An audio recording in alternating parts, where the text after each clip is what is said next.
কি বানাচ্ছ মা? এই যে দই কাতলা বানাচ্ছি, এসো দেখবো বললে। হ্যাঁ দেখি। প্রথমে তেল দিলে? হ্যাঁ, আর মাছটাকে ধুয়ে ভালো করে ধুয়ে পরিষ্কার করে হলুদ লবণ মাখিয়ে রেখেছি। মাছটা আজকে খুব একটা বড় না, ছোট। হ্যাঁ মোটামুটি কাতলাটা। আচ্ছা এসেছিলাম এই কাতলা মাছটা না খুব বেশি কড়া করে ভাজবো না, আবার কাঁচা করেও না, মোটামুটি মিডিয়াম সাইজের ভাজতে হবে। আচ্ছা বেশি কড়া করলে ভালো লাগবে না।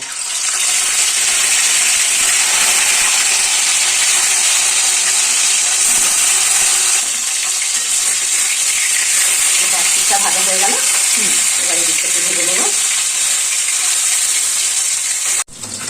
এই যে আমার মাছগুলো ভাজা হয়ে গেল, খুব কড়া করেও না, আবার খুব হালকা, মোটামুটি একটা ভাজা করলাম। আমি একটু গরম মশলা ফোড়ন দিয়ে দিলাম এর ভিতরে। আগের থেকে পেঁয়াজ বেটে রেখেছিলাম, পেঁয়াজ বাটাটা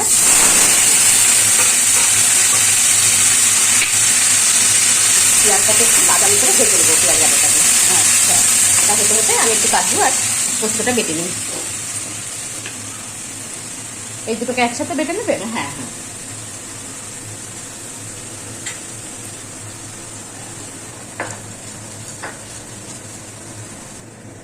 এই যে আমার কাজু আর পোস্তটা বেটে নিলাম।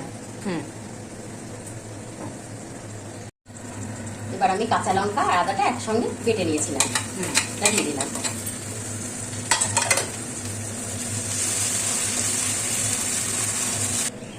এই যে আমার ঘরে পাতা দই, আমি নিজেই দইটা পেতেছিলাম।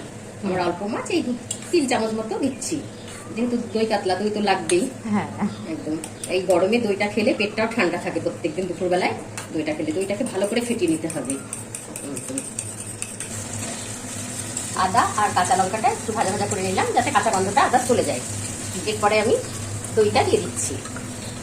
দইটাকে ভালো করে ফাটাতে হবে, না হলে কেটে যায় অনেক সময়। এরপর আমি একে একে ধনে গুঁড়ো, জিরে গুঁড়ো অল্প একটু সামান্য দিচ্ছি, কারণ এটা দই কাতলা তো, খুব বেশি হলুদ দিলে ভালো লাগবে না দেখতে। এবার আমি এটাকে ভালো করে কষিয়ে নেব। এবার আমি স্বাদ অনুযায়ী লবণ দিলাম, পরে দেখে আবার দেব। তেল ছেড়ে দিয়েছে। এবার আমি কাজু বাটাটা পাটা ধোয়া জলে একটু করে দিয়ে দিচ্ছি, কাজু আর পোস্ত বাটা।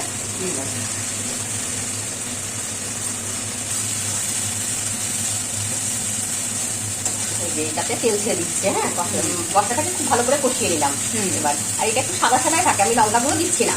কেউ যদি মনে করেন যে একটু লঙ্কা গুঁড়ো দেবো, দিতে পারেন, কিন্তু আমার একটু ভালো লাগে দই কাতলা তো, একটু সাদা সাদা থাকলে বেশি ভালো লাগে।